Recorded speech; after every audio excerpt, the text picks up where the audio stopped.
আমি জানতাম সাকিব এটা সহ্য করতে পারবে না, গতকাল সে স্বাভাবিক ছিল না। মানে এই ভুলের ব্যাপারে আসলে মানে কিছুটা হয়তো তিনিও বুঝতে পারছেন। আসলে আমি তো নট অনলি আমি, যে কোনো স্টার সুপারস্টার সে তো আর মানুষের বাইরের কিছু না, ওকে, সেও একজন মানুষ। তারও সমস্ত রকম উপলব্ধি আছে, তারও সমস্ত রকম ফিলিংসগুলো আছে, সত্যি সত্যি সত্যি কথা। আমাদের ভালো লাগা মন্দ লাগা, তারও সমস্ত ব্যাপারগুলো আছে।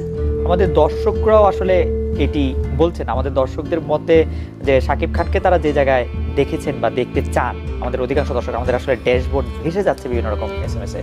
আমি যদি একটু সামারি করি তাহলে এটা দেখা যায় যে তারা যে জায়গায় দেখতে চান, তারা আসলে কখনো দেখতে চান না যে শাকিব খান, তার স্ত্রী বা অপু বিশ্বাস, তার স্বামী, তাদের সন্তান, সেগুলি মিডিয়াতে এইভাবে আলোচিত হোক বা এরকম একটি উদাহরণ সৃষ্টি হোক, যেটি আসলে সেটা আমার জন্য কোনোদিন কাম্য ছিল না।